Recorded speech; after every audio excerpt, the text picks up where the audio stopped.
Small spaces present the tricky yet fulfilling opportunity to create a cozy yet functional home that epitomizes the phrase less is more. Join us as we tour a beachy, chic 425 square feet apartment in Newport Beach, California, a charming and timeless 600 square feet Charleston, South Carolina home, and a glamorous New York City studio.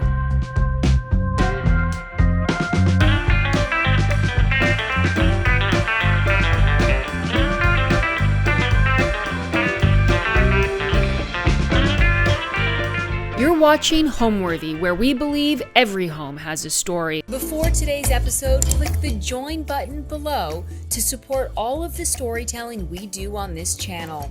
Our growing community of members help to directly fund more videos so we can capture these extraordinary homes from around the world.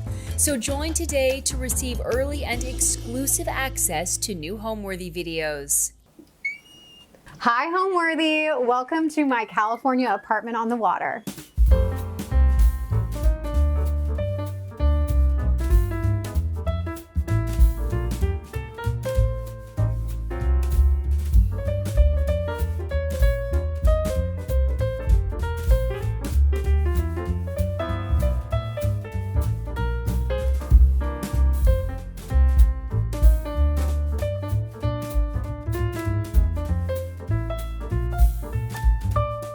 You're watching Homeworthy, where we believe every home has a story.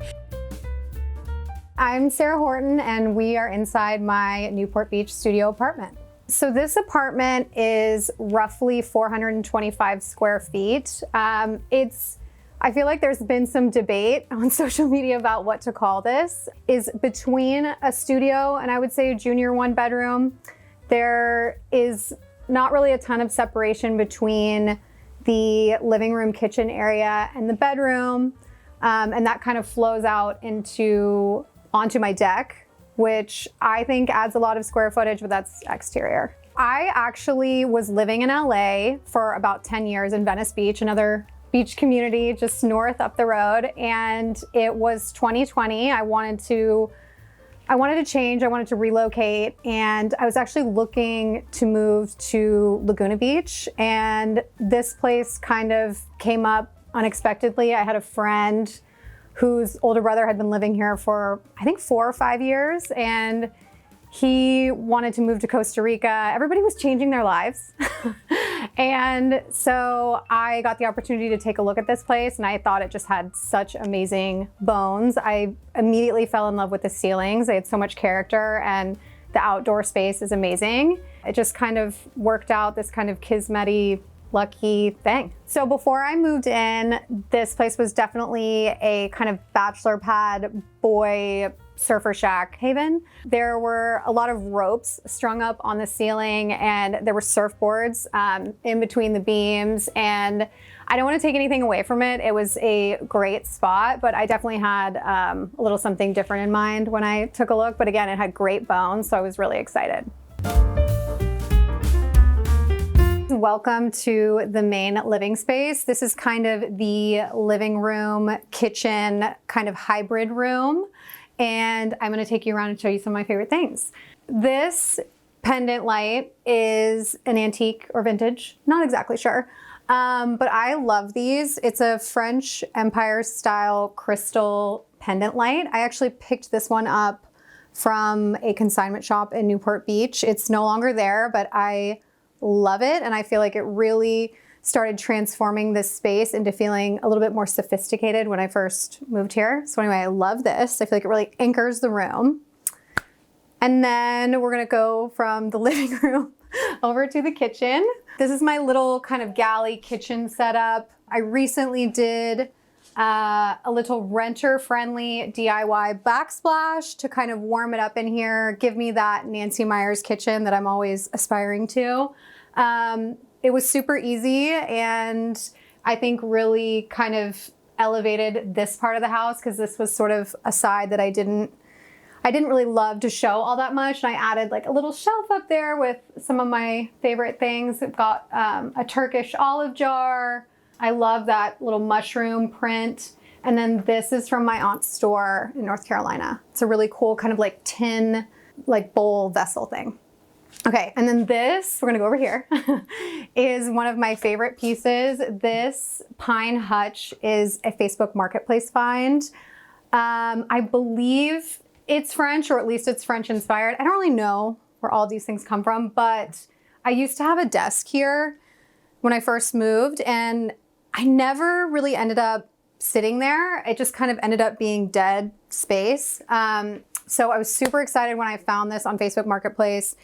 It had actually been at a paint store. You can still kind of see some of the little paint splashes. I did my best to kind of scrape them off, but this was housing like little liters of paint, which was crazy to me. But anyway, I got it on Facebook Marketplace. It was like $250, which is crazy. These go for thousands.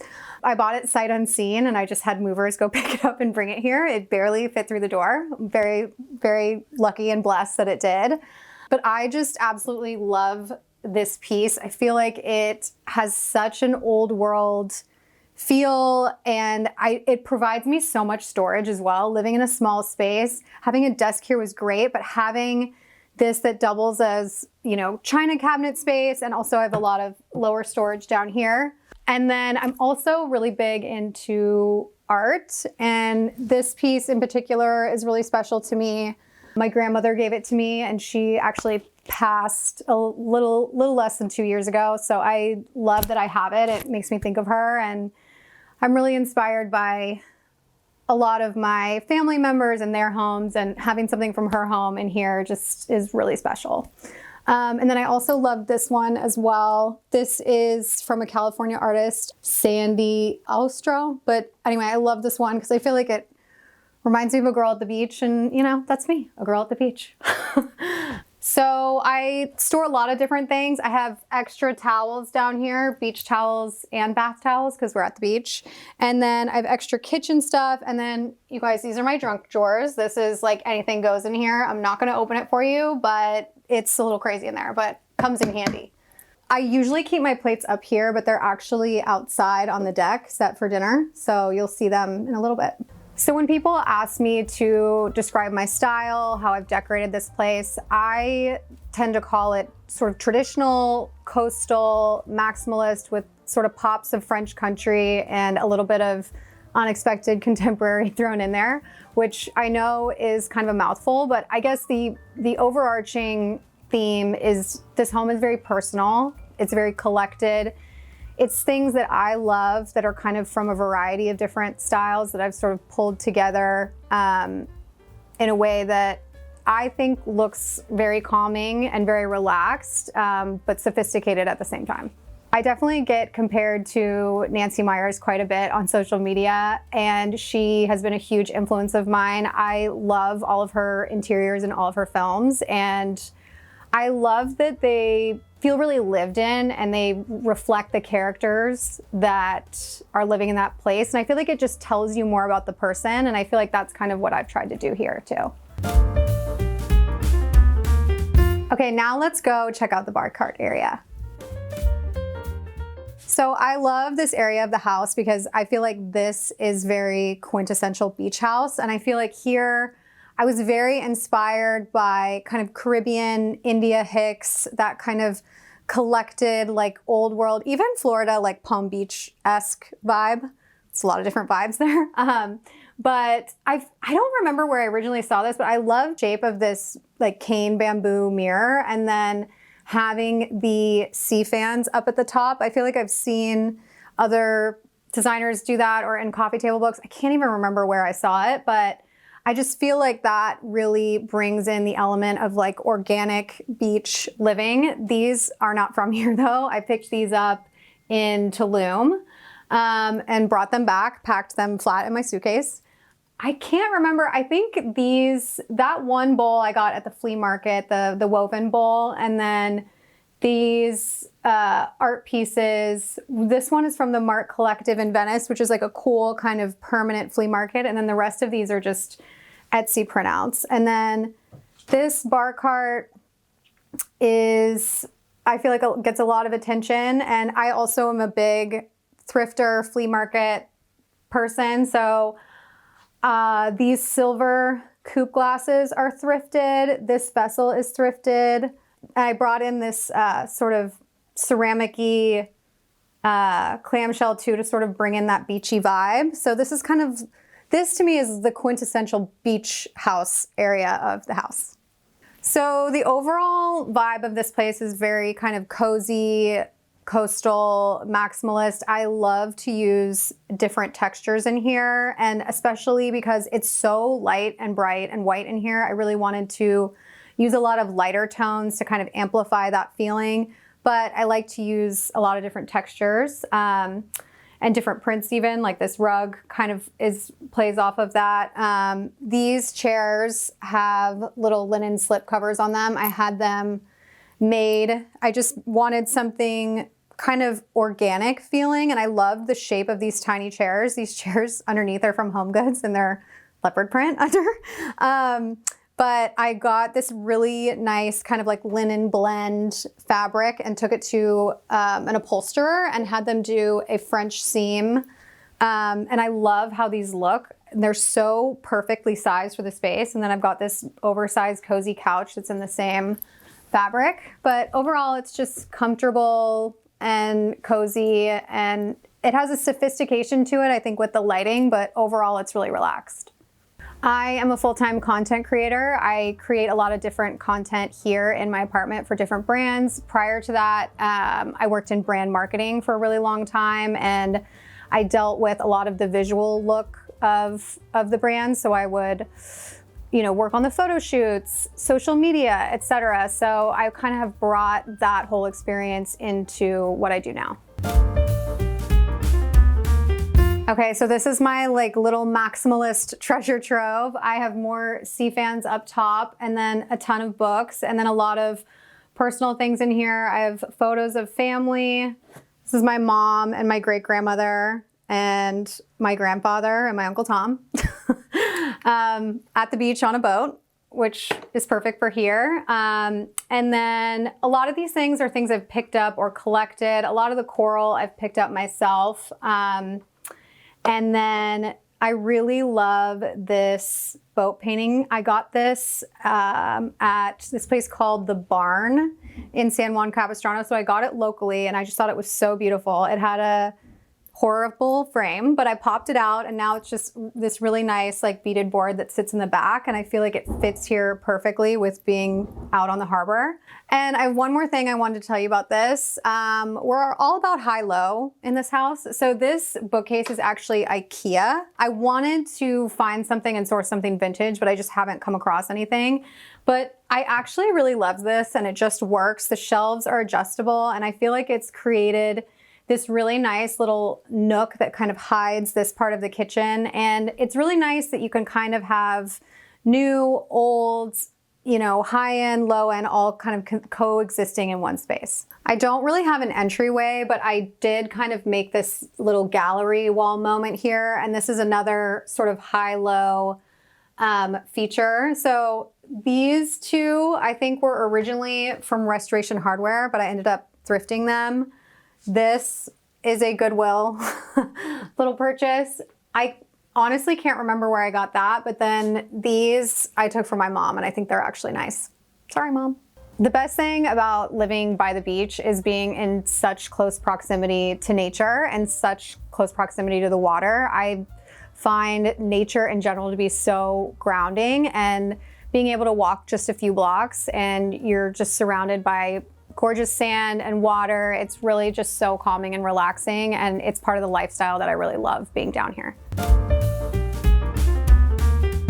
Okay, so now you've seen the main living space. Let's go check out the bedroom, which is right here. Okay, so the inspiration for my bedroom is still definitely coastal, cozy, traditional. But we went a little bit less maximalist in here just to make sure it was nice and calm. All white bedding, kind of mixed with a little bit of an oatmeal. I brought in the natural rattan sconces. And then I have another one of these vintage French Empire crystal pendant lights. This one's more of a sphere shape.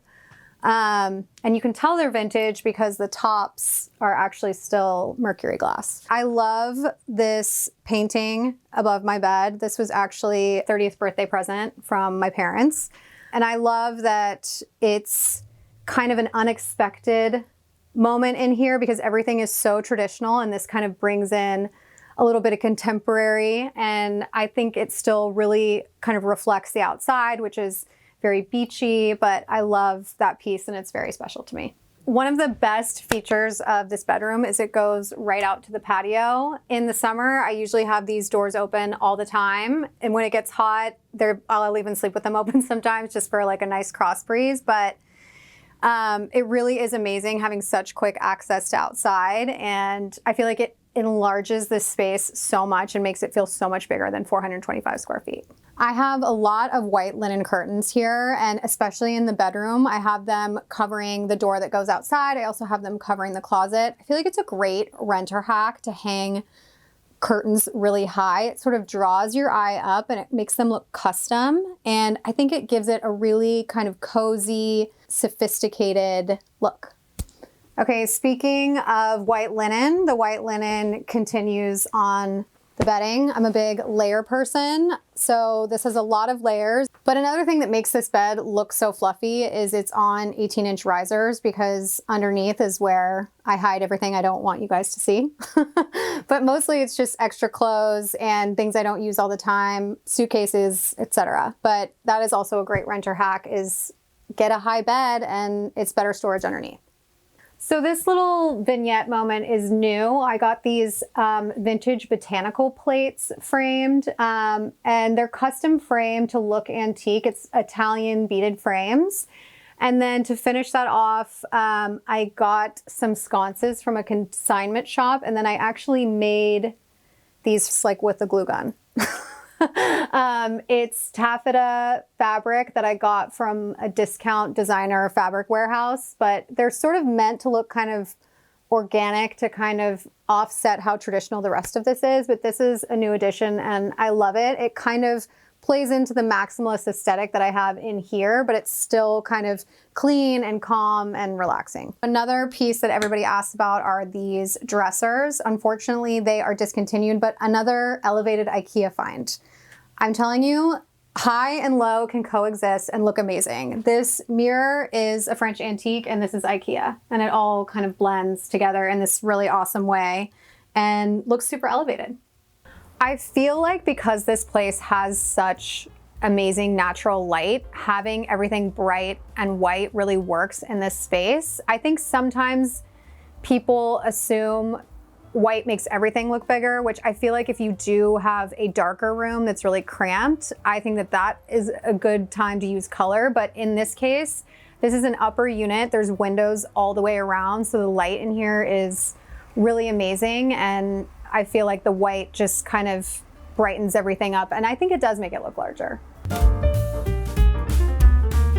Okay, now you've seen the bedroom, so let's check out the bathroom, and this is kind of a work in progress, so you get a little peek behind the curtain of my process. So currently this is all white, but I am swatching some colors. These are a few that I'm looking at, and I'm also looking to create a shower curtain in a fabric and also possibly a sink skirt. I'm looking at a few different ones, but this one is kind of calling my name because my great-grandmother actually had this pattern in like her little sitting room off of her bedroom. It's called Hollyhock, which I love. But I did sort of a halfway reno and then quit last year, but I did pick up these sconces, which are vintage, at a consignment store, and I found this mirror that I don't think is vintage. I think it's a replica, but I really liked it, and I gotta be honest, the price was right, so she was coming home. I'm trying out these swatches kind of in different areas and looking to see at different times of day kind of what it looks like. And then this is sort of my bathroom storage cabinet. It's a pine antique as well, a little Long Beach flea market find, so more to come. As a joke, I did a little kind of TikTok, and I also put it on Instagram, Nancy Meyer's characters as Thanksgiving dishes, and sort of compared each one. And I put it up Thanksgiving morning and I tagged her in the comment. I think I said something to the effect of, so thankful for Nancy Meyers and all the great entertainment and all the great films she's brought us over the years. And, I thought, I just hope she sees it. But she ended up seeing it and reposting it. And I couldn't believe it. I mean, she's such a hero to me. So the fact that she knows I exist is, pretty amazing. Living in Newport Beach is amazing. It's a really laid back beach community, I would say. And I feel like it has a lot of the comforts of LA in the sense of from moving down from LA, there's a lot of the same restaurants, which is great, but I love it because the lifestyle is so serene and relaxing. I am outside all the time. I am walking to Lido Village to get coffee. It's really, really beautiful and it's a great place to live. Okay, and now for the crown jewel of the apartment. This is the deck. So this has a really beautiful view of a waterway here. There's always boats coming to and fro. It's low tide right now, but I created this sort of cozy outdoor setup. These benches are built in, and sometimes this is a lounge space. This is how I would set it up for an outdoor dinner party in the summer. I kind of want it to feel coastal, but also a little bit like a French garden. So I picked up these iron chairs at a consignment store. I love these. I feel like they feel very kind of French English garden. Also lots of olive trees and lots of florals to kind of warm it up and make it feel not so stark. So I love having a little bit of lush greenery. And then my little umbrellas, which I love. So one thing you've probably noticed already from the rest of my apartment is I have flowers everywhere. One thing I love doing is flower arranging. I'm by no means a professional, but it's definitely a very relaxing kind of meditative thing that I do. So this arrangement I put a little net over the top of this little silver vessel and then just kind of arranged different supermarket greens to create this beautiful centerpiece. My mom actually used to be a florist and a wedding planner, so I am not, but I've learned from the best. I stuck with kind of a pinky purple spring color palette, and I think the key is to space them out properly, but also don't try to be too perfect. Just kind of add where you see space. I like to squint my eyes from far away and look at the arrangement, and if it feels like it's missing something, then I'll add something. But I think sometimes people get really intimidated by doing stuff like this, but there really is no wrong way to do it. So this is a little olive tree, freshly planted for spring, and I love having olive trees out here because they love the sun, and this deck gets a lot of sun. So I do have to water these a couple times a week, but they're pretty hardy and they hold up pretty well under the really intense California sun. Even though I live in a tiny apartment, I love having this space because it allows me to do what I love, which is entertain. I love having dinner parties out here with my girlfriends in the summer. I love to throw like a little themed thing. Sometimes it's Italian, sometimes it's like a little sushi thing. Sometimes I love to just pick up wood fire pizzas and salads and just eat out here, but it really is so nice because it really extends that space and it's an entertainer's dream. So it's gonna be very hard to leave this place. I don't know if I ever will be able to, but the one thing that this place does not have is a bathtub. If it had a bathtub, I would literally never leave. I don't know how you would get me out of here, but I'm really looking forward to that in my next space. What I love most about my space is that I've really made it my own, and it's become this passion project that I continue to renovate, reimagine, and also share with other people, which has been amazing, connecting with so many people from all over. To me, home means your sanctuary, your safe place, the place you go at the end of the day to relax, unwind, and it's a place that should truly reflect you. And I think that's why I love my house so much, is it really reflects my aesthetic, my taste, and my lifestyle and personality.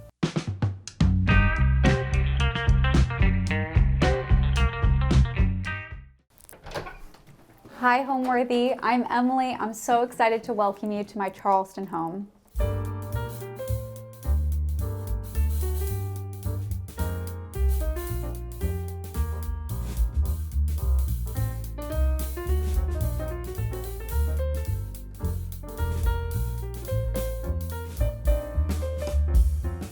You're watching Homeworthy, where we believe every home has a story. Be sure to visit our website, homeworthy.com, to discover amazing furniture, art, accessories, and more, all handpicked by our editors to help transform your house into a home. All of the items are inspired by the episodes you see here on Homeworthy. Enjoy!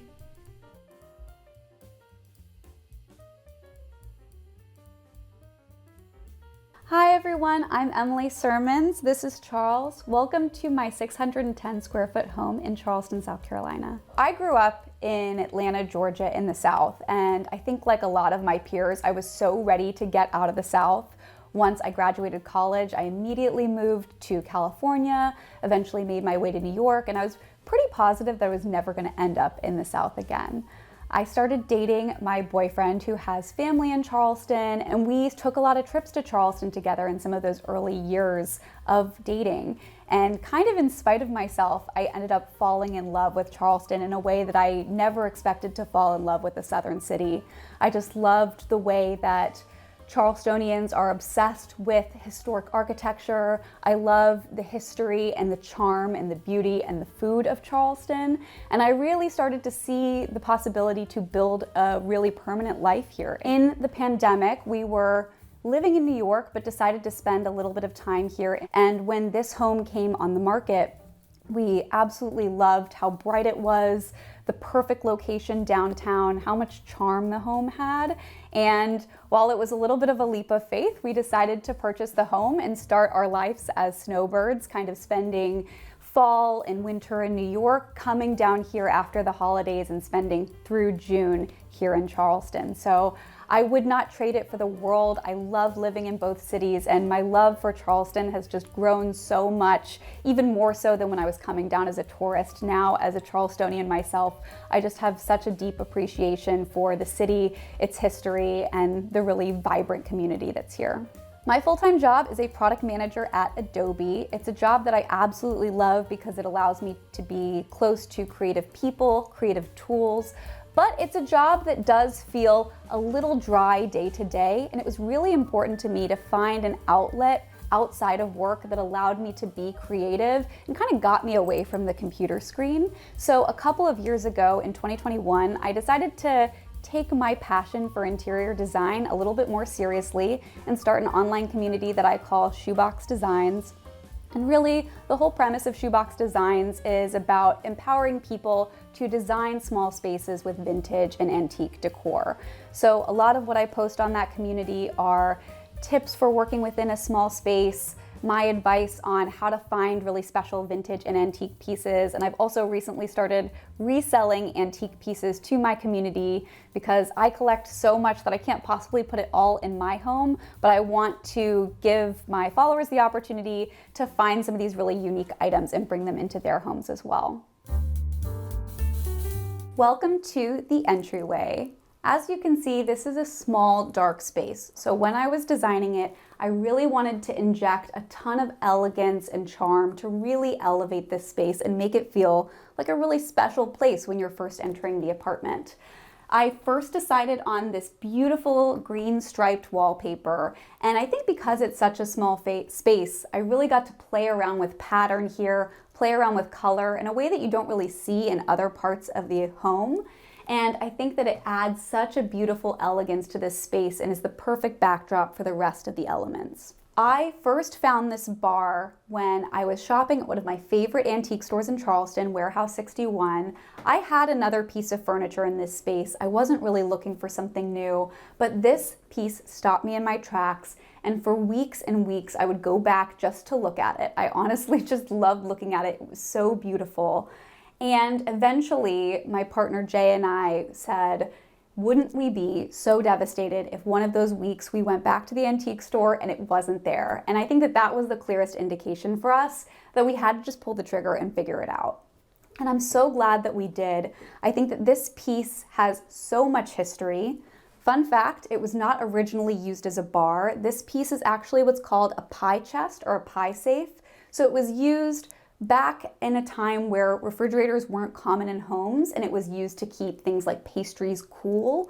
But we like to use it as a bar. One of my favorite secrets about this piece is actually when you open it up and you pull out this little secret compartment, it makes the perfect spot for mixing and making drinks. And I love that it's a fun pop of green that meshes in with the rest of the room. These coupes are one of my favorite pieces of glassware that my mom actually found for me. They were part of a really fun set that she found. They're from the 1950s. They were part of a set called a smoke, sip, and snack tray, which is such a funny concept that people back in the 50s would have one tray where they literally were smoking and having a drink and having snacks all in one place. I love these little glasses though. I love the little knob detail on the bottom, and they're really fun for just throwing a splash of champagne in. I had been looking for a coat rack for this room for honestly 3 years, and I could never find anything that was beautiful and functional. And when I found this piece, I found it on auction.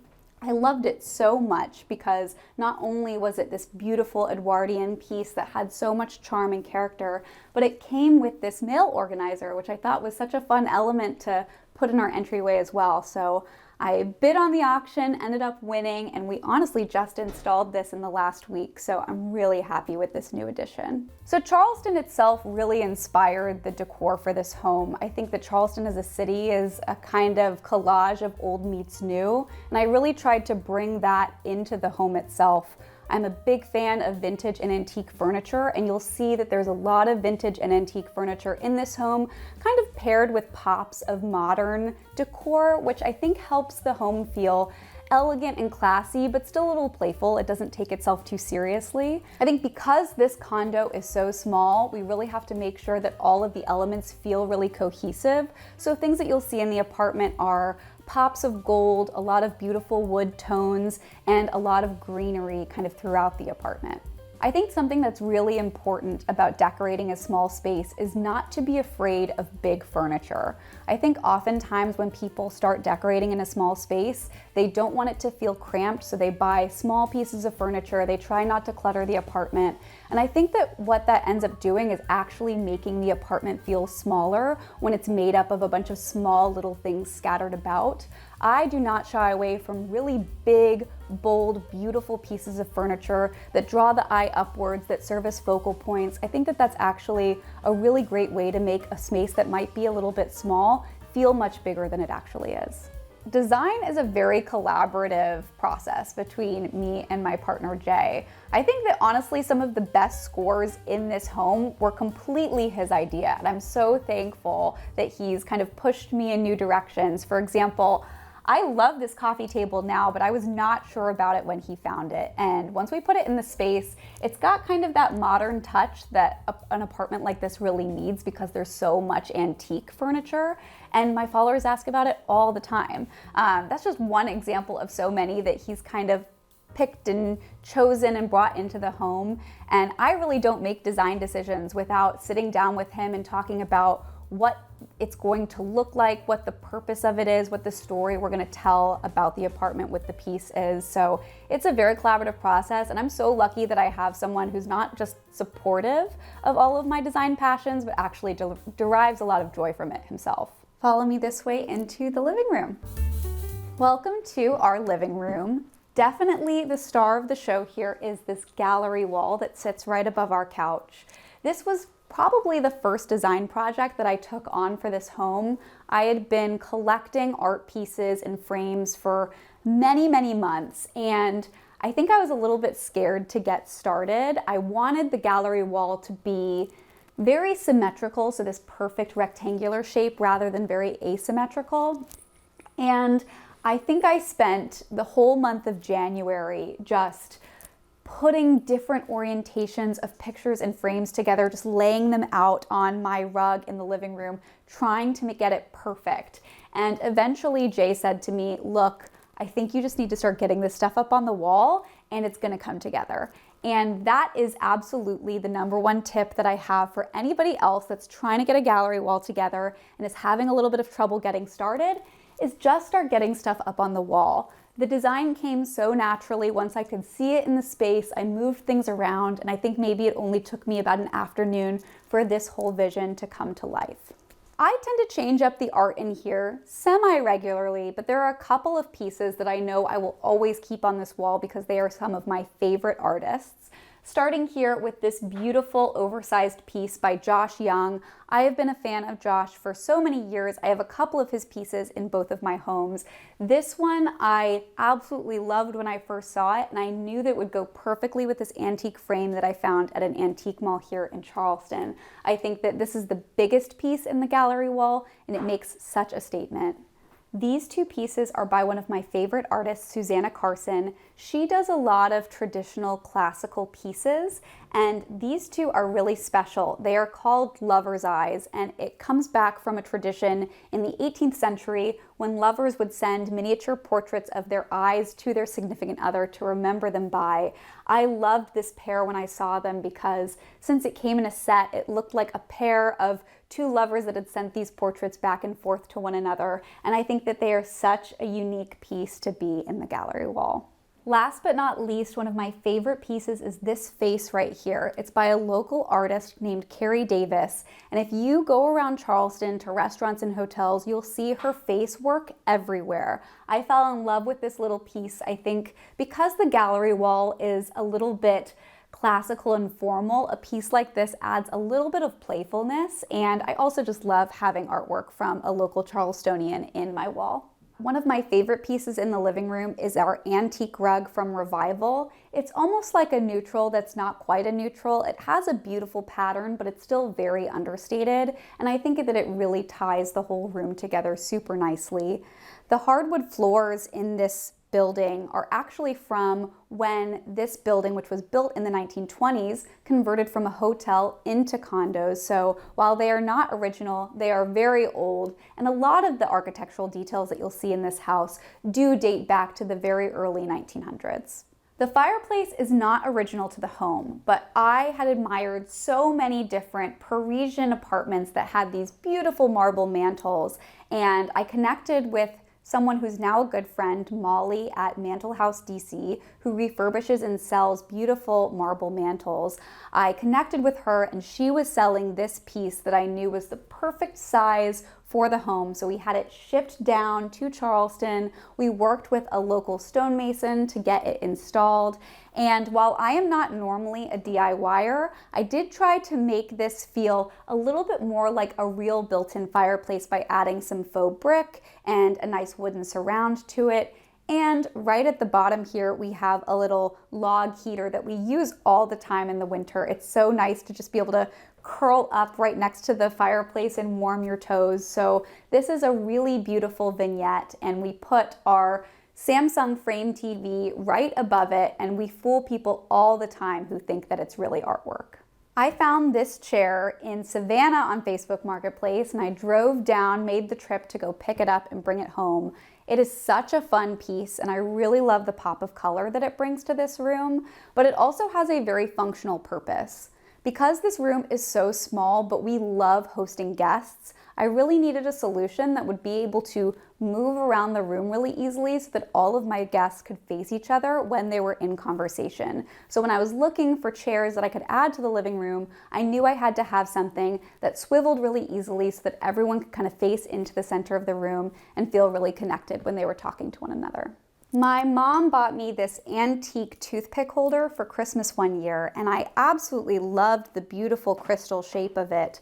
However, I had a little bit of a vision for it, and I thought it would be such a fun matchstick holder. So I bought a couple of matches online, and I found these little stickers that I placed on the bottom there that are actually striker paper so that I can take a match out, strike it on the bottom, and then use it to light any of my candles.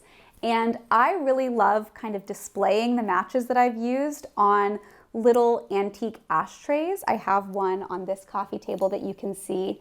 This antique ashtray was one that Jay bought me for my birthday, and I think it's kind of fun that once I'm done with the match, I'll just drop it on the ashtray. This coffee table is one of the more modern elements in the house. It's something that my partner Jay found, and I wasn't really sure about it. I had never really seen a shape like this before. But once we brought it into the space, I knew that it immediately helped kind of pare down some of the more overly traditional or antique elements in the house. And I think it's the perfect size and the perfect height. So I really love this coffee table. And we always joke, Jay and I, that I get so many questions about this coffee table and it's not even a piece that I picked out. So kudos to Jay for that find. However, if I had to choose my favorite piece in the living room, it's probably this one. This side table is actually an antique humidor, which is used to store cigars, but we use it as a side table and I think it is so elegant and so unique. The story of how we found it is actually a little bit funny. When we were purchasing the bar in our entryway, which is a piece that we deliberated on for weeks, we were walking out the door with the bar in hand and we saw this piece out of the corner of our eye and we said, within maybe 30 seconds, why don't you throw that one on as well and we'll bring it home. We did not think about it for more than a minute. And it ended up being probably my favorite piece in the living room, and it's a piece that is so beautiful. I get a ton of questions on it. And I think that just goes to show you that antique furniture and the hunt for an antique piece really can be so different day to day. Sometimes it's a decision that you deliberate on. Sometimes it's something that you see out of the corner of your eye and you just know. And I think it's so funny that we got both of those really special pieces on the same day. Something that I think makes this room feel really warm and inviting are the floor to ceiling curtains that we have that surround our French doors.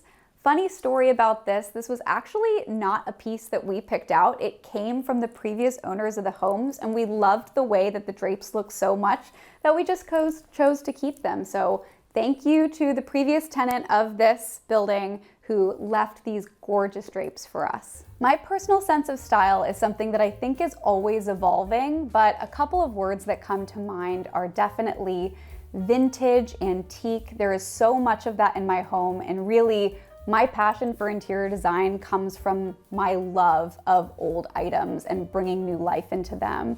I think I'm definitely classified as a maximalist. I have a ton of items I am constantly collecting, and there's nothing that I think makes a space feel more like home when it's filled with these items that you've collected throughout your life and mean a lot to you and are displayed in a way that feels beautiful.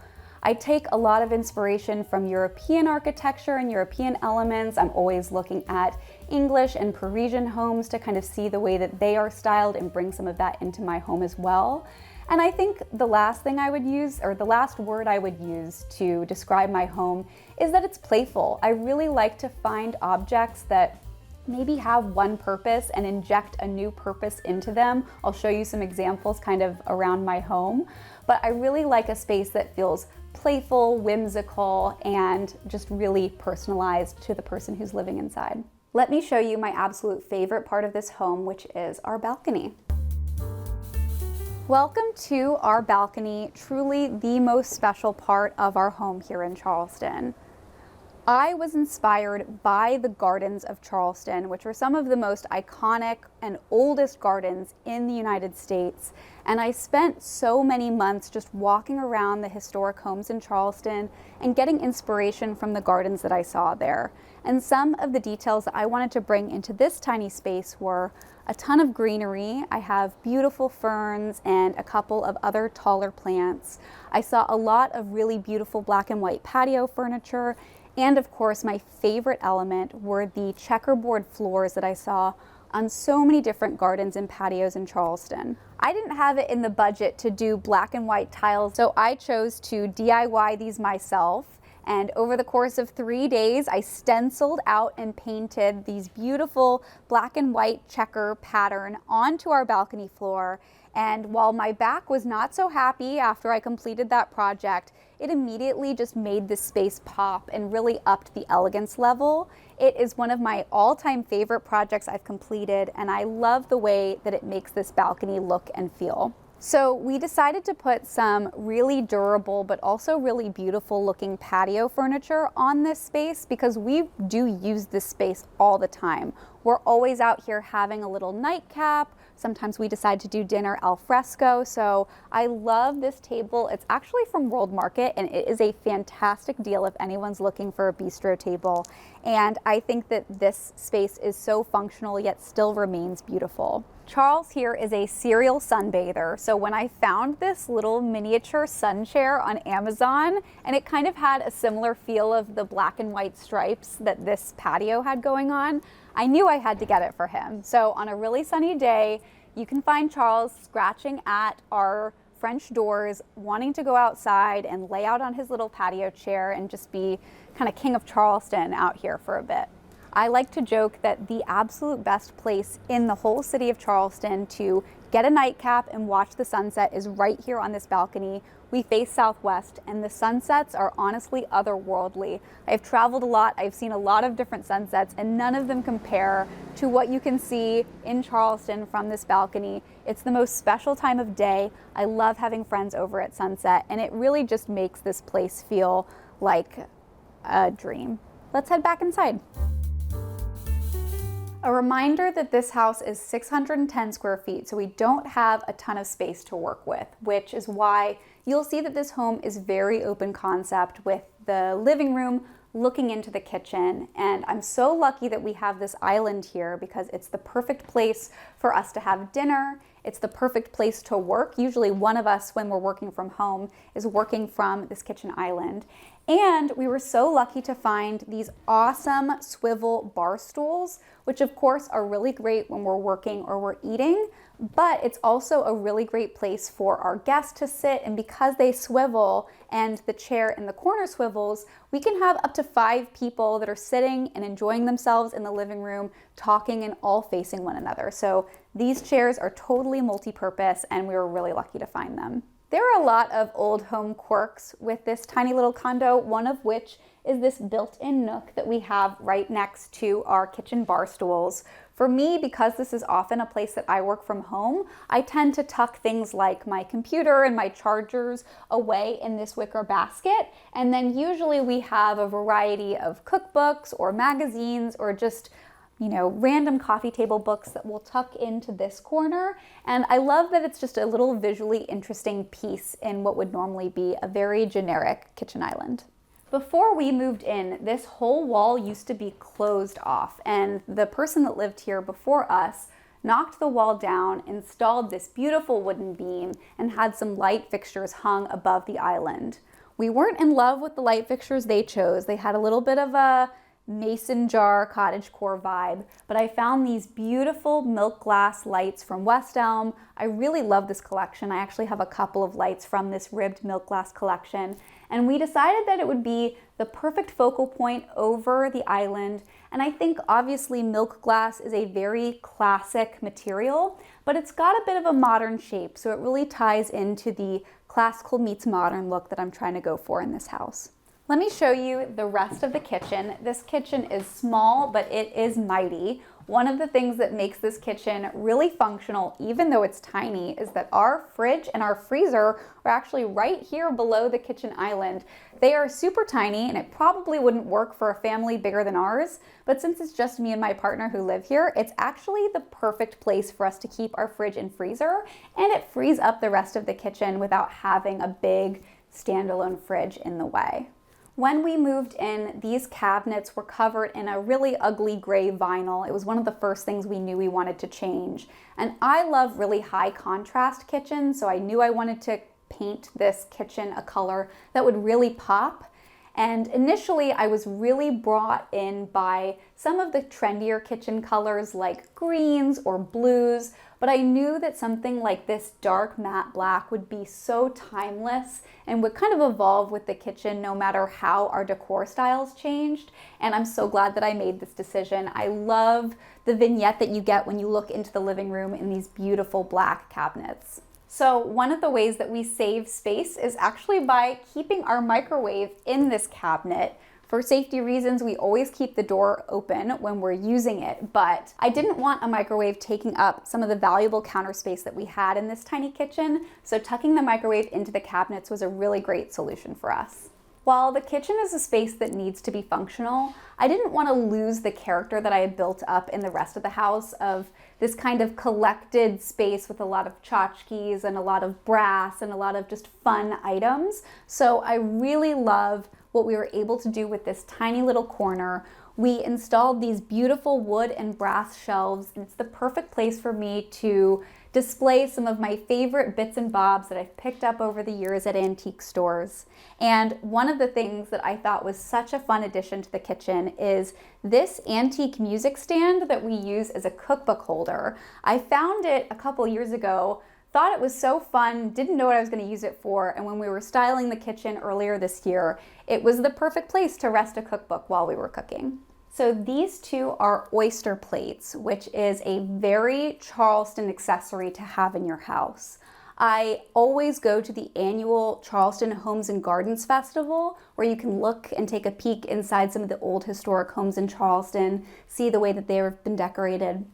And in almost every single house, they had a beautiful collection of antique oyster plates that were often brought in from France and displayed on the wall just like these are. And since oysters are such a big Charleston delicacy, I knew that it would be the perfect kind of local homage that I could add to my home. So I picked up these two, a matching set of beautiful oyster plates, and I hope it's just the beginning of a collection that I can kind of build on over time. I love finding antique items and then finding a new way to make them functional. This is a great example of that. This is an old mailbox that was from a home in Charleston. I don't know exactly how old it is, but you can see it still has the original name of whoever lived in the house that it came from. We use it as a fun place to store Charles's leash, and if you open up the mailbox, we also store all of his dog bags in there, so we can always grab them if we're heading out quickly. We have a lot of art in this home, as you can see, but this little piece gets a place of honor for a very special reason.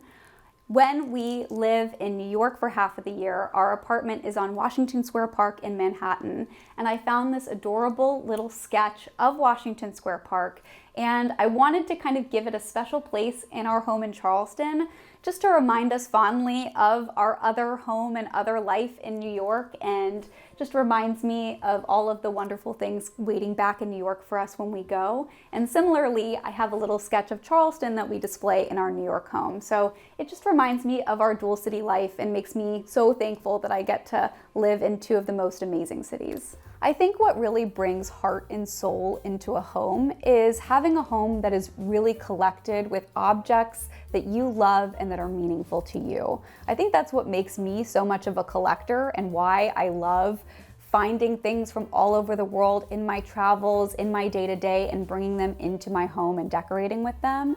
I really love being able to take someone into my home and tell them the story of the time that I found this picture, or where I picked up this bust, or the really funny story of trying to travel with this big bulky piece of furniture across state lines. I have so many of those moments and stories in my home, and I think that it really brings a lot of connection to invite people in, to tell the guests the story of your home, and it also just makes me happy to be surrounded by so many things that I love. Welcome to our bedroom. One of my favorite vignettes in the house is this little vanity moment that I have in the corner of my bedroom.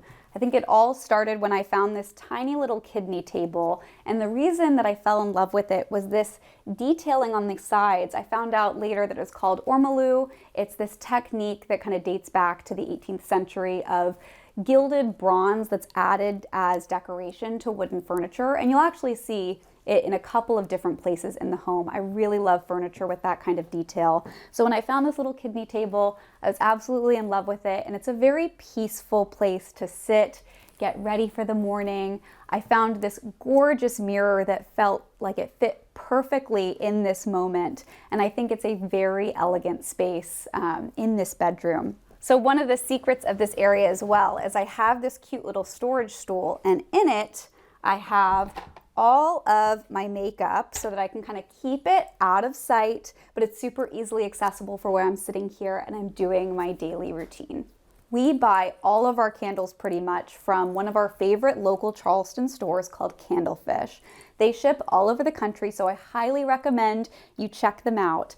But they are this adorable little perfumery that's right here in downtown Charleston. Some of my favorite scents tend to be the ones that smell kind of like a Christmas tree, the pines. So if you're on Candlefish's site and you're looking, my personal favorites are scent number 4 and scent number 42. I burn them all year round.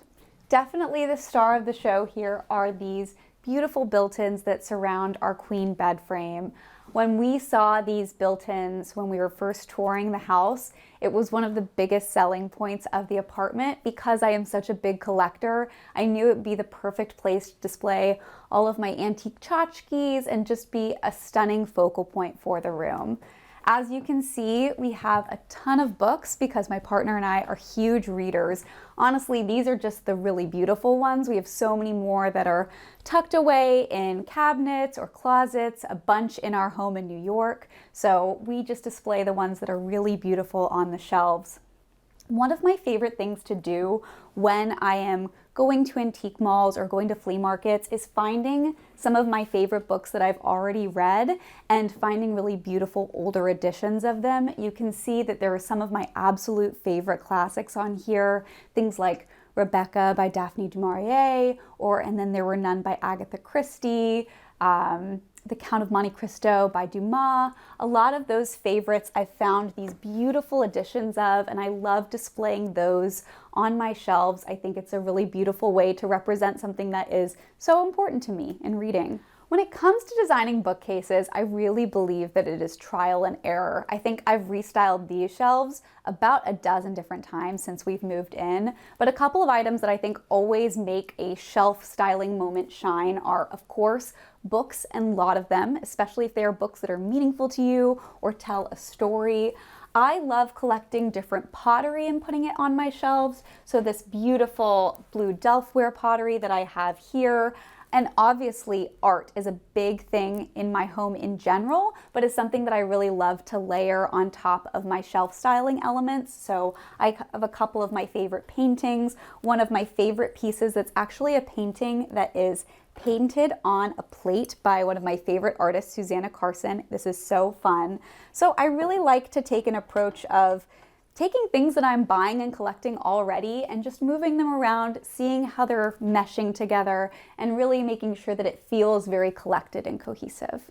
So a little silly thing that I like to collect is hand decor. You'll kind of see it all over both my house here and my house in New York, but if I find a really interesting piece of decor that has a hand component to it, I just fall in love with it. I always buy them. This is an example of one. This is a little paperweight that I just like resting on top of these books. It's right next to these hand bookends that I really love. I don't know where the obsession came from, but I think that it's just such a visually interesting component. And you know, when you come over to my house, you can kind of play a little game of hide and seek of where are all the hands kind of styled around my home. So you'll notice that I have a lot of neoclassical decor in my home. I am obsessed with ancient Greece and Greek mythology, so you'll see a lot of nods to that in some of the decor pieces in my home.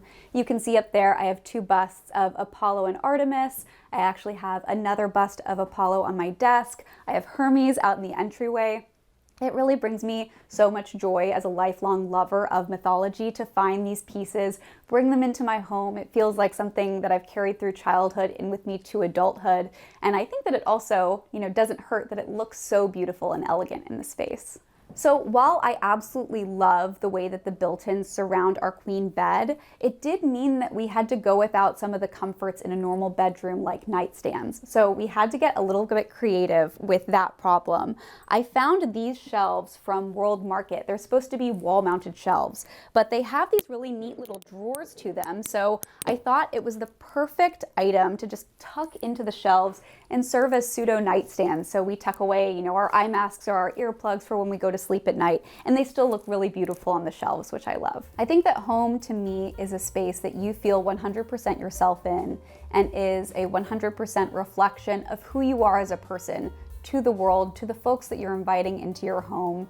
It's a place that people should feel comfortable and be happy to stay in and really enjoy each other's company and soak up stories and laughs and lots of drinks and fun times. I think that a home should really feel somewhere that you choose to be, even when you could be anywhere else, that coming home just feels like a really special ceremony.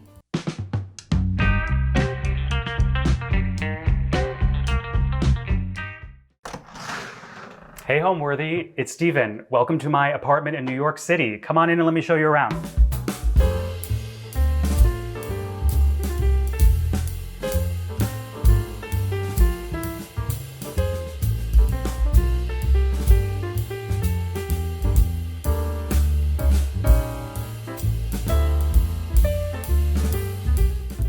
I'm Allison Kenworthy, the founder of Homeworthy, and we're now offering a membership plan that gives our supporters early and exclusive access to new videos. Hi, Homeworthy. I'm Roz. You're here at my home in Los Angeles. Come on in, I can't wait to show you around. With this membership, we invite you to open more doors, discovering new homes, rooms, and personalities available only to those with the keys to our guest house. You'll be part of a community of people who are just as passionate as you are about interior design. To access all of this exclusive content, simply click the Join button below to become a member today. You're watching Homeworthy, where we believe every home has a story. My name is Steven Sposito, and we are in my apartment in Midtown Manhattan. I think the building was a parking garage before it was an apartment building, and I believe it was built in 1911, and then in the 80s turned into apartments. And I've been here for 6 years. And we sort of did it all, we sort of did a light renovation maybe 3 years ago, mid-COVID. So the space was mostly as it is, except for one big change. The entrance to the bedroom used to be where the dining room currently is, where the dining table is. And it was so we just reoriented the door to near the entranceway. And it was sort of a small change that completely changed how we could use the space. It made, for a much bigger dining table and, much more usable space. So that's really the big thing that we did, and then added some lighting. We don't get like great natural light in this apartment, so we added a few lights and changed the entrance to the bedroom, and that made a huge difference. It's technically a studio. It's sort of all the units in this building are sort of loft style units, and I think we're just under 1,000 square feet. I think that's sort of the raw square footage. But yeah, it's a studio. I definitely, when I saw the place, moved on it that day. It's so hard to find, in the price range that I was working with, it's so hard to find something special. Everything that you see is sort of, a version of a standard, layout. So I loved the high ceilings. I loved that there was big wall space. I loved that, it's sort of a Swiss Army knife apartment. We have lots of closets and interesting storage areas. And I knew right away, I was like, this is special and it's not gonna last. So, and it didn't. Welcome to my entry area. It's very small, and one of the challenges was sort of creating some light and some sort of visual interest to this space. So I found this painting on Live Auctioneers. And originally we thought we'd put it over the sofa. It's intended to be, displayed landscape, but we flipped it once and it was just leaning against the wall, and I thought, oh my God, I think we love that kind of vertically. So we hung it here and put a light over it, and it sort of helps brighten up the space and pop the space when you come in. And then over here is the dining area. This was never originally here. You used to enter the bedroom through this space. And so it sort of had a smaller dining table with a couple chairs around it that you can move. And then Casey designed this table. We did kind of like a burled wood, sort of asymmetric design. And so he designed this and made it. And then he had the brilliant idea of putting in a banquette, which initially I was opposed to because I thought it would be, annoying to climb over. But it's so comfortable. It's like another sofa. We love entertaining and having people over, and no one ever leaves here. This is where people stay for, 3 or 4 hours, kind of lounging around, and it's a great place to sit and a great place to work. If anyone's ever seen me on a Zoom call, I'm right here. The big thing that we did to this apartment when we bought it was add this metal and glass door. I was obsessed with these sort of industrial walls. And before, they sort of had a frosted glass sliding wall. It felt a little dentist office, a little sterile, a little kind of not warm. So Casey had this great idea of adding this wall and changing the entrance to the bedroom to the entryway of the apartment. And it was a great idea. It added so much light to the bedroom. When you're in there and the curtains are open, you see the whole apartment and you don't feel like you're in a small space. And if you want to go to bed, you close those curtains and it's completely dark in there. I mean, you can't see, you can have every light on in this room and you can't see anything in there. So it was a really great solution to give us a bigger dining area and a bedroom that you could close off, and one person could be asleep and the other person, me, could be up till 4 a.m. watching TV. We entertain bigger groups than we ever thought. I mean, we can do dinner for 10, and we have. We have like nice folding chairs up in a storage space that we bring down. And it's great for entertaining. We usually start in the living room and then have like some drinks and some appetizers, and then come and sit here for dinner. But it's really comfortable for entertaining. There's sort of lots of seating space. I think we've had 20 people here before. I mean, you can have a big group here. It was nuts. We love art books. So all over this, particularly my partner Michael loves art books on artists. So all over the apartment there are tons of art books. That's all kind of Michael's doing. But this is an alabaster bowl from France. We got this in France, and it's just a carved bowl out of solid alabaster, but I love it at night. If you have this light on, it sort of lights up the alabaster. You get this great kind of like smoky, moon kind of feel, and it's beautiful. It's a gorgeous material. Another painting I got on Live Auctioneers. Live Auctioneers is responsible for lots of this apartment. I just kind of loved this, sort of collection of objects. I thought like how odd, and the colors are, I like these sort of muted, calming, warm, simple colors. So I loved it, and it had a bunch of missing paint on it. It had a bunch of places where the paint had rubbed off. So we repaired it.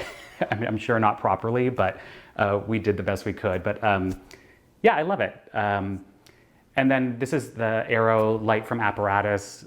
Their stuff is so gorgeous, and it gives off great light, and I think is sort of perfect. The asymmetry of it with the asymmetry of the table is sort of satisfying to me. This is a console made by Jake Szymanski. He's a furniture maker in the Bronx, and I love his work. He sort of always uses steel and sort of softens it with a rotary saw. It's kind of like incredible to watch.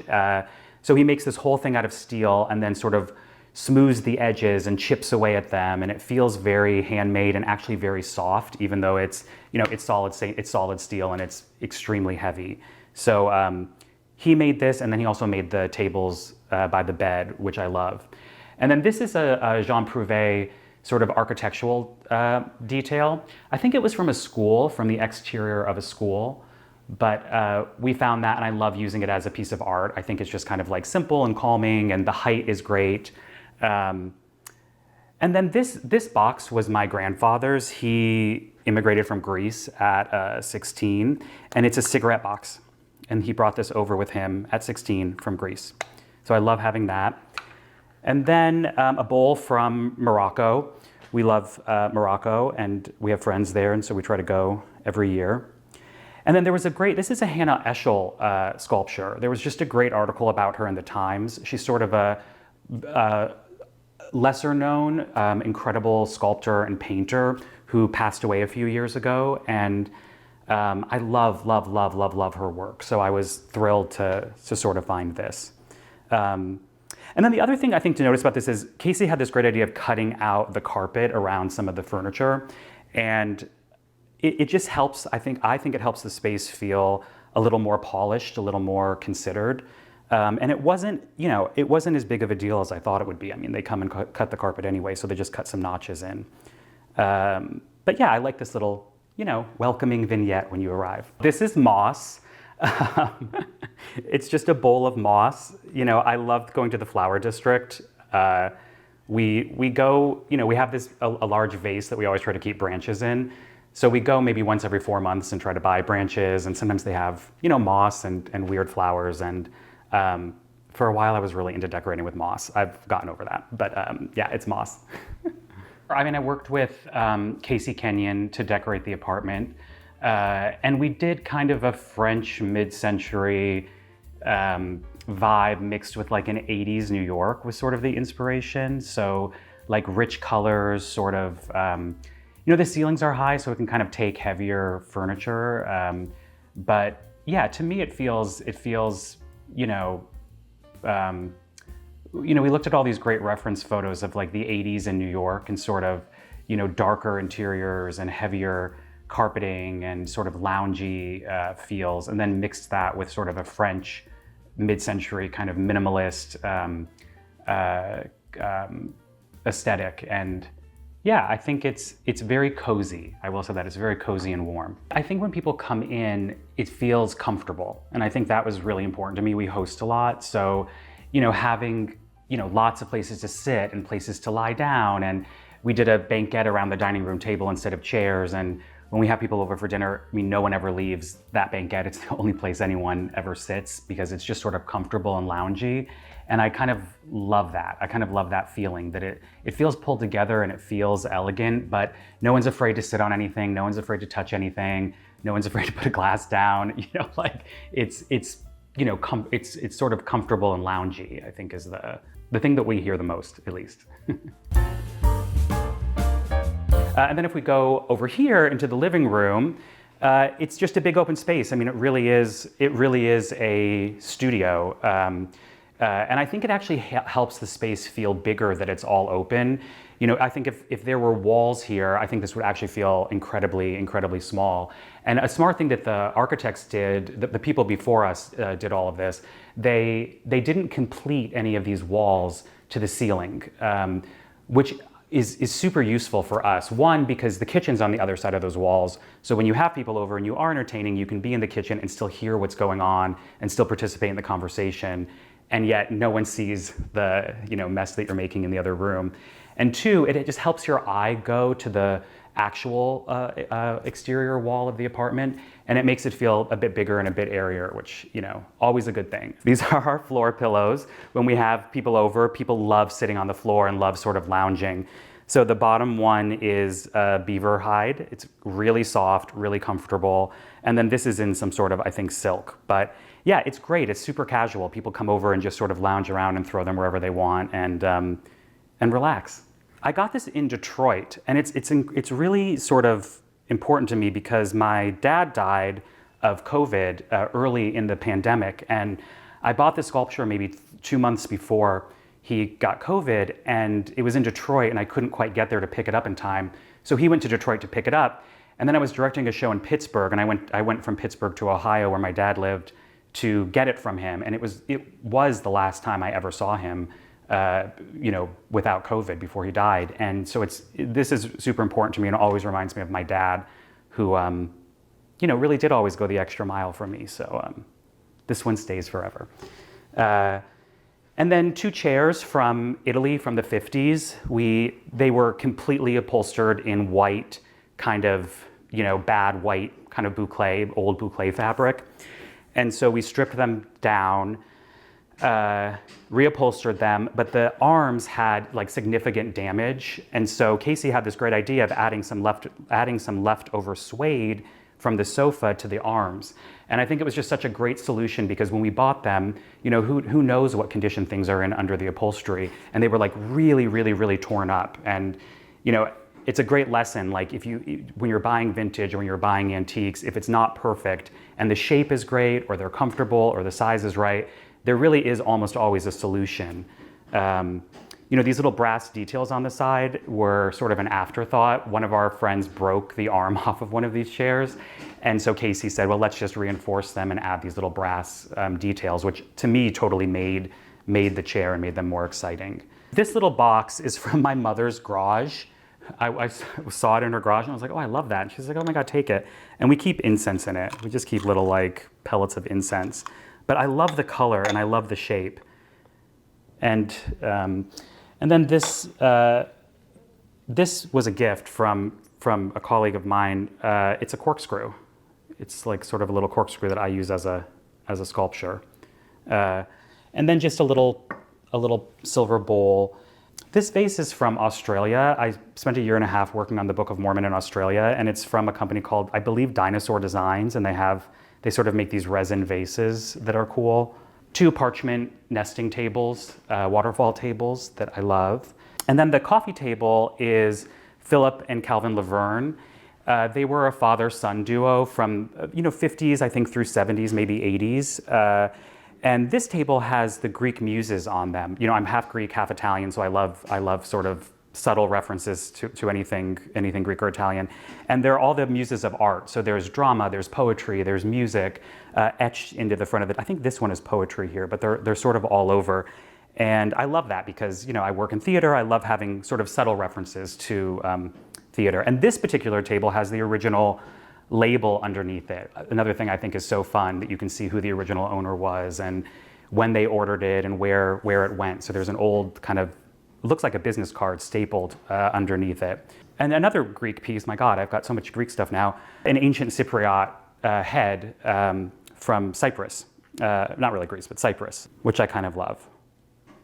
And then, I like more of the ancient art and my partner likes more of the sciencey stuff. So he, got this slice of a meteorite that we kind of love. And if you look, you can see there's like a crystal pattern in the metal that apparently only can happen in space. But this is his prized possession. What else? The giant tree in our apartment. I love Rick Owens' furniture. I mean, it's like, I think he's such an incredible artist and Michelle's an incredible artist. And, the urn is by Rick Owens and Michelle LeMay, and it's made out of bronze. And it kind of looks like it's clay. It has bubbles in it and scrapes and all sorts of, irregularities, but it's solid bronze. So we try to go down to the flower district, like every, 4 or 5 months and get branches. And these ones are live, but they dry beautifully in here. So we just let them dry and they turn brown and kind of look great. Yeah, I think for us, we don't, our view is another building. So for us, it's always nice to have something green in the apartment, and something that sort of feels like you're, outside or, we're tricking a view of outside.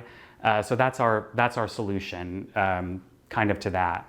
We don't normally do flowers, maybe when it's a special occasion, we tend to like things that last a little longer. Flowers are so temporary. But I'll show you some other pieces of greenery around the apartment that I love that do last for 2 or 3 or 4 weeks. So that's kind of always my goal, is like, how long will it last if you're going to go through the effort.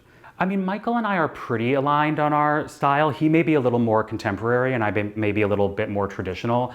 But he trained as a graphic designer. He certainly has like a wide ranging knowledge of art and artists, and he loves it, and that certainly makes it more fun and easier when you both are kind of into it. It's definitely something we do together and enjoy together. I mean, I did kind of always know I wanted to do theater.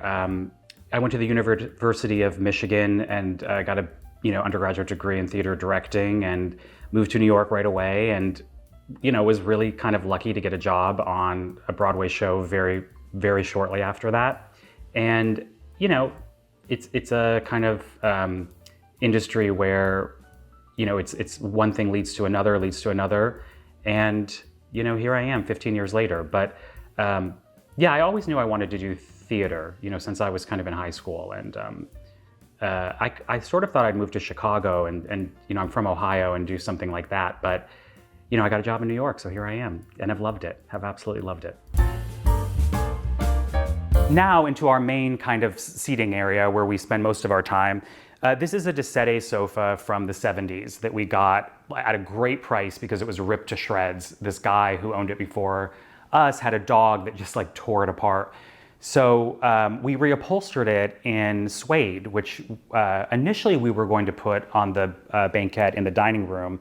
But then again, I'm so concerned about people sliding over it that I thought, let's do it in the living room. And it's incredibly comfortable. It's incredibly kind of, you just sink into it. And the suede is so soft, cool in the summer, warm in the winter.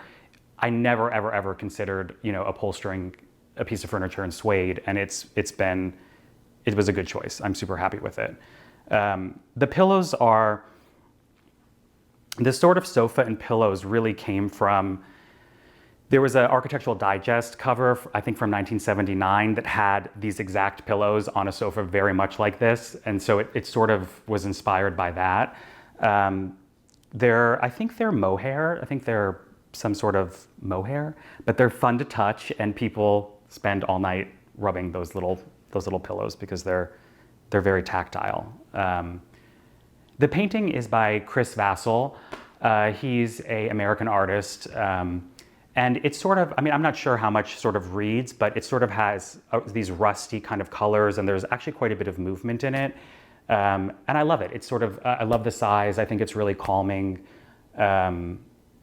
And I love that it's just above the sofa. There's something about the two of them kind of almost connecting that I think is satisfying. This wall was a bit of a challenge because I think it's 30 feet wide and there's nothing breaking it up into sections.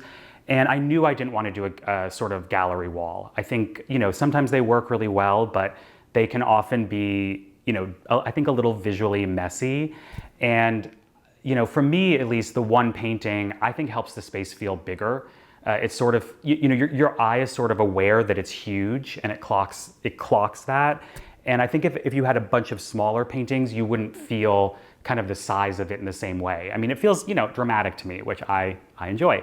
And then I think that's why the sort of console piece is also helpful. It just breaks the wall up into kind of 3 separate chapters. And, you know, it's good to have negative space. You know, you don't have to fill every single corner of every single wall. You know, again, I think for me, it was so helpful to edit things back and to say, you know, what do we really want? What do we really need? Not just like, how do we stuff in? How do we fill every corner? For me, the gallery wall was never really a option. And then the sconces are Charlotte Perriand from, I believe they're 50s. And they're such a clever design. They can tilt up or down. You can, you know, orient them horizontally or vertically. They're really, really clever, but they move. You know, so if you wanted just up light, they can be moved up. If you wanted down light, they can be moved down, or they can kind of be balanced. But they're really kind of soft and clever and a really simple design. And we have more in the bedroom. But I love her work. Love Charlotte Perriand. And then over here, we have a little day bed, also Jean Prouvé, which I think is very helpful in this space. The sofa is a sectional, so the sofa has 3 more pieces. We started with it as a sectional on the chairs here, but the chairs somehow felt too heavy. It felt like it was really separating these 2 spaces, almost like a low wall. So, you know, change course and put the chairs by the window and put a day bed here, which sort of lets the dining area and the living area connect while still being a bit separated.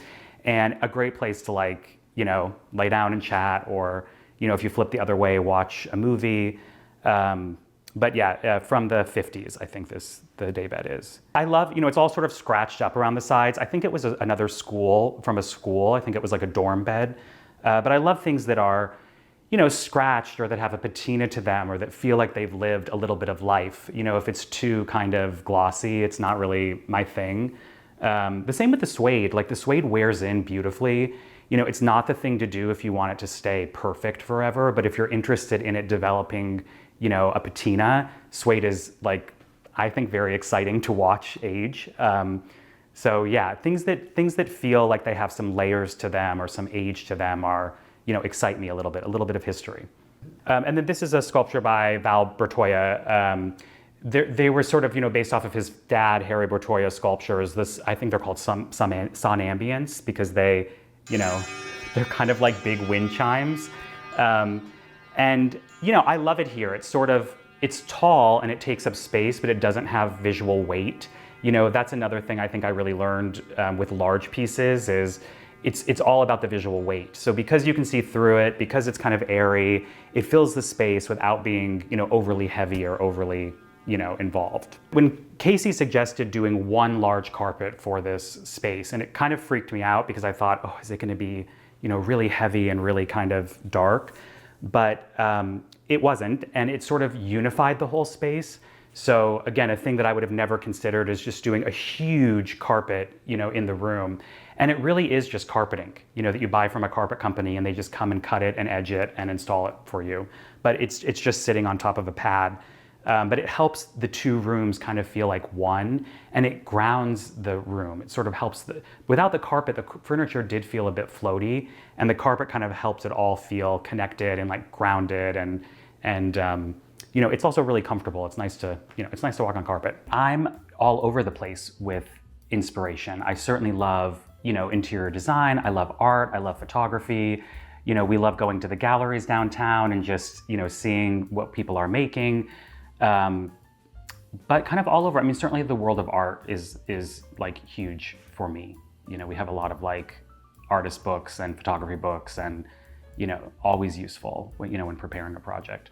I think a home that's full of pieces that are personal to you and pieces that matter to you that have been considered makes it come alive. I think that it's an editing process, really. You have a whole life full of items, and it's for me at least, or the process that we went through, it was really about editing away and placement. I think I learned quite a bit about where something is in a room can really change drastically how it looks and how it functions and if it works or not. So I think it's really about taking what you have and being thoughtful and considered about where you're using it and how you're using it and what you're sort of pairing it with. That goes a long way, I think in home design. And then if you come this way, we'll head into the kitchen area. For New York, it's we have enough room for what we do. This was all here when we got the apartment, but they did such a nice job with these stainless steel countertops. I never thought I'd want a stainless steel countertop. It's the only thing I would ever have now. They're indestructible. You can set the hottest pan on it and it won't hurt it. You can buff scratches out of it. You could cut on them. You can sterilize them. They're so great. And for anyone who's like a little bit of an OCD person, there's no seam between the countertop and the sink. So there's no grime underneath the sink. I mean, it was so clever what they did. I felt really grateful that this was already done and I didn't have to make any decisions. Another thing they did that was super helpful is they put strips of plugs everywhere. So that's probably super filthy. They added plugs. There are maybe 200 plugs in this apartment. They're everywhere, and it's so helpful because you never have to think about where a plug is or where you're going to plug something in. So this is the kitchen: stove, oven, dishwasher in here. And then the other really smart thing that the previous owner did to this apartment was install this wall of closets. And he sort of created like what I think of as like a Swiss Army knife apartment. Like it can become anything. It is a studio, it's one room, and this is the clever way that they created other spaces. So the first closet is sort of an office area. They all open up, they all have lights that turn on automatically. They all have rows of plugs in them. I mean, they really did a thorough job. But this is mostly where Michael works. And then if you come in here, there's a big sort of spice cabinet where we keep spices and cooking supplies and all sorts of stuff. They have shelves that come in and out, refrigerator, freezers. And then this is the other half of the kitchen. And I love that this closes because if you've made like a huge mess, you can just shove stuff in here and close it off for your guests. But again, you can see plugs all under there, and then tons of storage, and then all of these, of course, open up and have junk in them, cooking utensils and junk. And then if you keep going down the hallway, there's a coat closet, 2 coat closets, and then this is the laundry area. Again, they were so clever with how they use space because you really do get a separate laundry area. And this was so smart. You have a folding table, you can store stuff there. We, put dirty clothes there sometimes, and really, really helpful. And again, tons of space, and then a little ladder to get to the space up top. And I love that they did this all in wood. I think it's such a nice contrast between the white of the doors and then the warmth of the wood. And then you'll see the bedroom in a second, but the bedroom's really small. And at first I thought that was going to be a huge, detriment to this apartment because there's nothing in the bedroom really aside from a bed. But I've ended up loving it because your closets and your dresser are all in the hallway. So there's a nice mirror and a big full dresser. And then opposite, these are 4 sort of hanging closets. And what's great about that is if you don't wake up at the same time as your partner, which we really don't, someone can get up and get dressed and get ready and not feel like they're bothering you, and somebody else, me, can sleep, later. Theater's a late rising profession. But yeah, I was so glad they did all of that, and again, would have never thought to do this, but it's a really, really, really clever use of space, and you feel like you're living in a much, much, much bigger space than you actually are. When we first got this place, I thought these doors were gonna drive me nuts because I thought I would spend my whole life, leaving them open and shutting them. They're the easiest thing I've ever dealt with. It's so easy to keep this apartment organized because you just shove everything behind these doors. It's super quick. And it took me, maybe a week or two to remember where things are. Sometimes I still get a little confused, but there's an order to it. It's like the kitchen stuff and then laundry and then clothes. So somehow that makes sense to me that the laundry's by the clothes. Another thing they did to this unit is when you come into this apartment, you step up 6 inches. When they renovated the unit before me, they moved the kitchen. The kitchen used to be where the bedroom was, and it was a true studio. It was truly one space. And they moved all the pipes from where the bedroom is to where the kitchen currently is by raising the floor 6 inches. So all of those pipes go under our flooring, under our bedroom, and then connect to the building's piping. I'm sure that was a huge, massive job for them to raise this floor 6 inches, but it completely changed the layout of this unit. And it was such a smart idea because you can have a real closed off bedroom and a separate kitchen. And I'm glad they did it because I inherited it. Then if we keep going this way, we'll go into the bathroom. When we added the metal door to the bedroom and the metal wall to the bedroom, we added this metal door to the bathroom. It has frosted glass on it, and it's metal and glass. This guy made this for us. He lives upstate and does all of the pressing of the steel himself and all the staining of the steel himself, and was amazing. I loved when we were doing our part of this, I loved working with artisans, anyone that I could meet. I was it was COVID, I was bored. Anyone I could meet that would come and explain what they were doing to me, I was thrilled to have them work with us. So this is the bathroom. We haven't really touched this. This is how it was, but we did add this giant crystal. It's a giant piece of quartz, I think. And, it's supposed to give you good energy. So I try to hug it every day.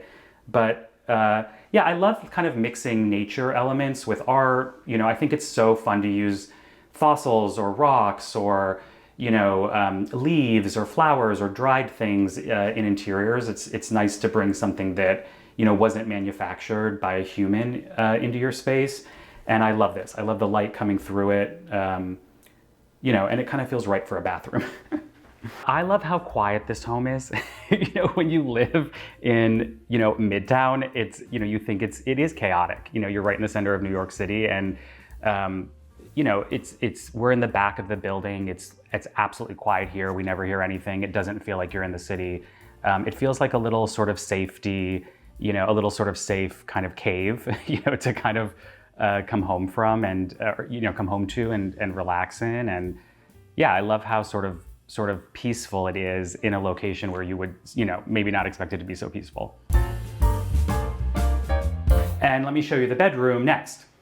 So right to the right of the bathroom, this is our little sleeping nook. We don't even really call it a bedroom.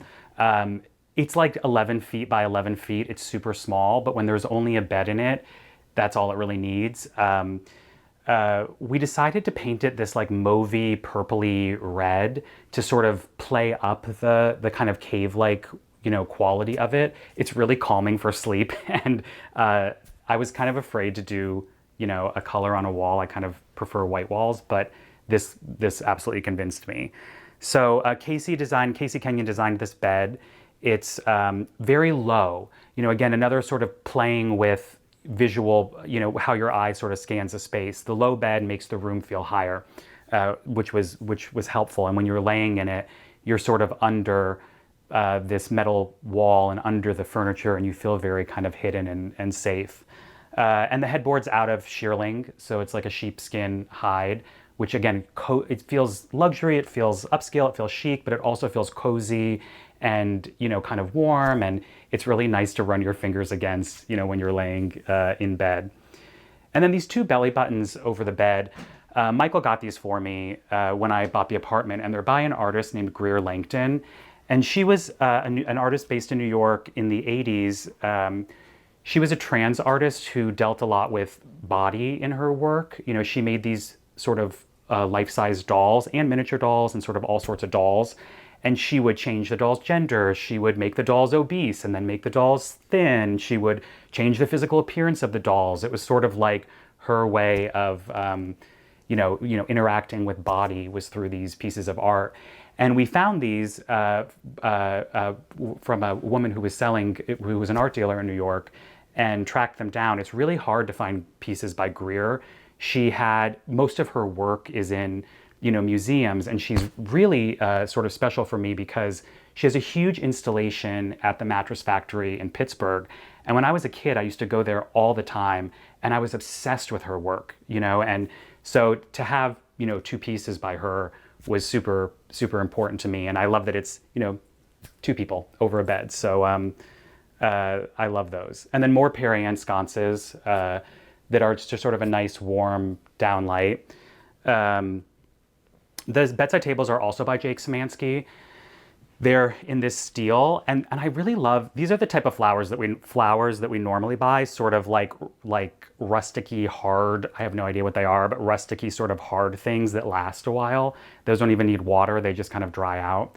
So love things like that. And then the plate on the wall is by an artist named Ken Eastman. I think it was made in 1982. And he's a ceramic artist, mostly does vases, but they're all kind of painted and sort of graphic. And Casey had the idea of putting it on the wall. I thought I was going to use it on a table or something. And he thought, well, let's use it as a piece of art, as sort of an abstract on the wall. And then this built-in bookshelf, which sort of contains everything else that we don't have out. Little paper things, books, a little puzzle box that was a gift. This paper art is by Matt Schleyen, I believe is how you pronounce his name. I went to the University of Michigan, and he's an Ann Arbor-based artist, and he's done, really interesting projects with like Apple and like big tech companies and sort of big installations. So I kind of love his work and have a few of his things.